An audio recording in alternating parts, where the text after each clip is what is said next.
EC నిర్వహించినటువంటి SIR మీద ఎంతమంది కంప్లైంట్ చేశారు? సుప్రీంకోర్టులోనే పిటిషన్ దాఖలు చేసి ఎస్ఐఆర్ని ఆపమని చెప్పారు.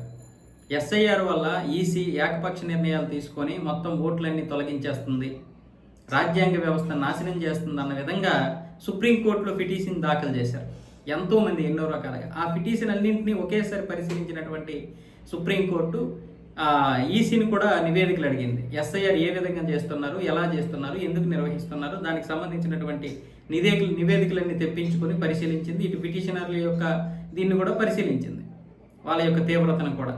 మొత్తం సుప్రీంకోర్టు పరిశీలించిన తర్వాత ఈసీకి చాలా అనుకూలమైనటువంటి తీర్పు ఇచ్చింది. ఈసీ ఎక్కడా కూడా తన యొక్క చట్టాన్ని అలాగే రాజ్యాంగాన్ని ఎక్కడా ఉల్లంఘనకైతే గురి కాకుండా ఎస్ఐఆర్ నిర్వహించింది అని చెప్పింది సుప్రీంకోర్టు. స్వేచ్ఛాయుత నిష్పక్షపాత ఎన్నికలను ముందుకు తీసుకెళ్తుంది. ఓటర్ల జాబితాల్లో సమగ్రత, ఖచ్చితత్వం, విశ్వసనీయత ముఖ్యం. ఈ క్రమంలో నిర్వహణకు ఈసీ చెప్పిన కారణాలతో సంతృప్తి చెందాం అని తన తీర్పులోనైతే సుప్రీంకోర్టు వెల్లడించింది. ఇప్పుడు చాలామందికి ఈ తీర్పు మంట. ఈ తీర్పు విన్న తర్వాత చాలామందికి అన్ని విధాలుగా కూడా మంటే. ఎందుకంటే ఎస్ఐఆర్ను ఒకవేళ సుప్రీంకోర్టు ఆపుతుందేమో, ఎస్ఐఆర్ని ఆపితే ఓట్లన్నీ కూడా వాళ్ళకి గల్లంత కాకుండా ఉంటాయి.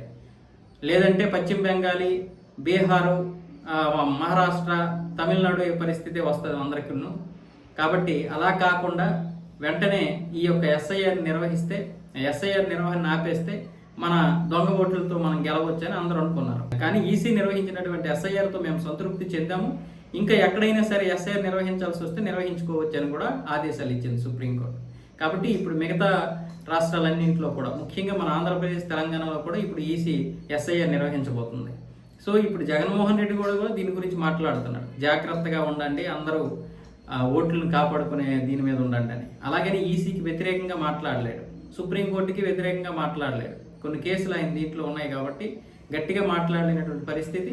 అలాగని మాట్లాడకుండా ఉంటే మళ్ళీ ఓట్లు పోతాయేమని భయం. అంటే దొంగ ఓట్లతో గెలిచినటువంటి సందర్భాలు చాలా ఉన్నాయి. చాలామంది, నేను జగన్మోహన్ రెడ్డి అనే కాదు, అన్ని దఫాలుగా చాలామంది ఇక్కడ దొంగ ఓట్లతో గెలుస్తున్నారు.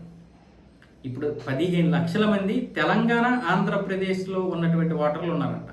వాళ్ళకి తెలంగాణలోనూ ఓట్లు ఉన్నాయి, ఆంధ్రాలో ఓట్లు ఉన్నాయి. అంటే ఇక్కడ నుంచి హైదరాబాద్ వెళ్ళినటువంటి వారే వాళ్ళందరూ.